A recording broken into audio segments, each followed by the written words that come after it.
మీరన్నట్టు అరవ్ శ్రీధర్ వీడియోలు బయటికి రావడం ఒక తెలుగు రాష్ట్రాల్లో సంచలనం రేపింది. సో పవన్ కళ్యాణ్ కూడా దీని మీద ఇప్పటివరకు ఏం మాట్లాడలేదు. ఢిల్లీకి ఆయన వెళ్ళినప్పుడు అక్కడ ఎయిర్పోర్ట్లో విలేకరులు అడిగితే కూడా ఆయన మౌనంగానే వెళ్ళిపోయారు.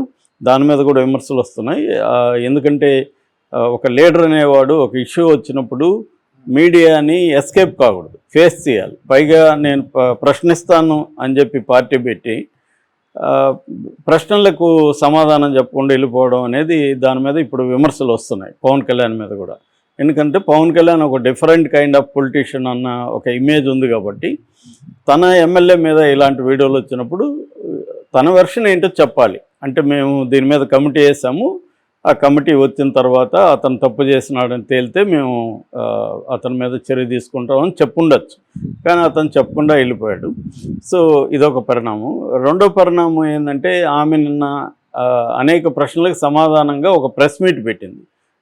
సో అంతకుముందు అరవ్ శ్రీధర్ వాళ్ళ తల్లి ప్రమీల మీడియాతో మాట్లాడుతూ ఆమె ఈ అమ్మాయి మీద ఆరోపణలు చేసింది. అదేంటంటే ఈ అమ్మాయి తన కొడుకుని హరాస్ చేస్తుంది, వచ్చి నైట్లలంతా వచ్చేది, తర్వాత సివిల్ సర్వెంట్ యాస్పిరెంట్ అని డబ్బులు కూడా చాలాసార్లు తీసుకుంది. సో అనేది ఆమె చెప్పింది. నా కొడుకు ఉత్తముడు, అమాయకుడు అని కూడా మాట్లాడింది. దాని తర్వాత అరవ్ శ్రీధర్ కూడా ఒక వీడియో రిలీజ్ చేస్తాడు. అదేంటంటే ఇదంతా డీపేక్ వీడియోలో అని చెప్పాడు. వాళ్ళ అమ్మ వెర్షన్కి ఇతని వెర్షన్కి తేడా కనబడుతుంది.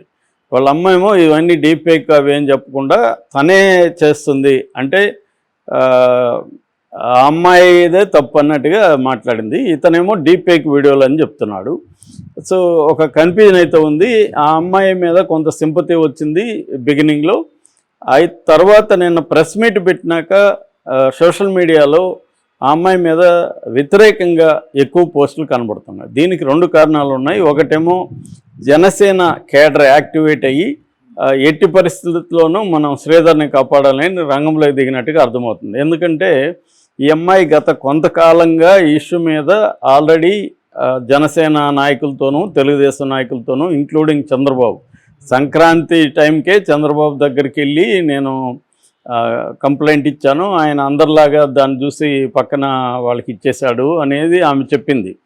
అట్లాగే అక్కడున్న తెలుగుదేశం నాయకుడు రూపానందరెడ్డితో మాట్లాడాను, అట్లా తాతం శెట్టి నాగేంద్ర అనే లోకల్ నాయకుడు ఉన్నాడు, ఆ ఆడియో కూడా ఆమె రిలీజ్ చేసింది. అంటే ఆమె గత దాదాపు ఒక 20 రోజుల నుంచి ఈ ఇష్యూ మీద బయట మాట్లాడుతోంది. నాకు న్యాయం జరగకపోతే నేను పబ్లిక్ అవుతానని చెప్తుంది. అంటే జనసేన నాయకులు కేంద్ర నాయకత్వానికి కూడా తెలిసింది. అందుకని వాళ్ళు ఒక ప్రకటన ముందుగా ఇచ్చారు. ఆ ప్రకటన ఏంటంటే జాగ్రత్తగా ఉండాలి, ఇట్లా వివాహేతర సంబంధాల విషయాల్లో డబ్బుల విషయాల్లో జాగ్రత్తగా ఉండాలని ఒక ప్రకటన కూడా ఇచ్చారు. అంటే ఈ నేపథ్యంలోనే వాళ్ళు ఇచ్చినట్టుగా తెలుస్తుంది. ఆ ప్రకటనలో ఇంకొక వాక్యం కూడా ఉంది. అదేంటంటే కిరాయి మీడియా వేరే వాళ్ళ విషయాల్ని మనకు అంటగడతారు అని కూడా ఉంది. సో అది లింక్ చేస్తే ఇదంతా కూడా జనసేన నాయకత్వానికి కూడా తెలిసింది, కానీ వాళ్ళు దీన్ని అషప్ చేయాలనే ప్లాన్ చేసుకున్నట్టుగా మనకు అర్థమవుతుంది.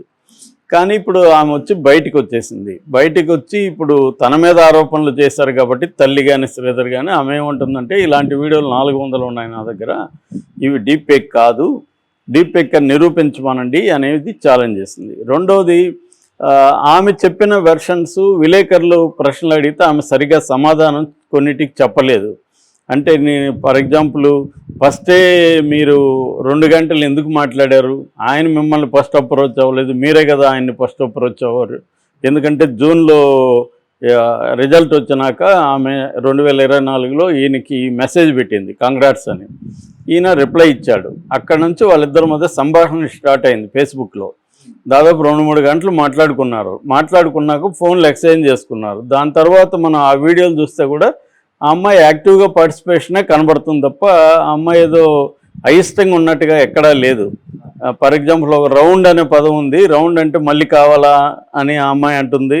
ఇలాగా అంటే సెక్స్ చాటు, హాట్ చాటు, వీడియో చాటు వాళ్ళిద్దరు కలిసి పలుమార్లు చేసుకున్నప్పుడు ఆమె పార్టిసిపేట్ చేయాల్సిన అవసరం లేదు, ఇష్టం లేకపోతే. అంటే క్లియర్గా ఆమెకు కూడా ఇష్టమే ఎమ్మెల్యేతో సంబంధం, కాకపోతే వాళ్ళిద్దరి మధ్య ఏం ఒప్పందం జరిగిందనేది ఎవరికి తెలియదు. అంటే ఇతను ఏమన్నా పెళ్లి చేసుకుంటానని హామీ ఇచ్చి ఆ పేరు పెట్టుకున్నాడా, లేకపోతే జస్ట్ ఇది మనకి అఫైర్ మాత్రమే కంటిన్యూ అయిన రోజులు చేద్దామని ఇద్దరు అనుకున్నారా అనేది మనకు తెలియదు.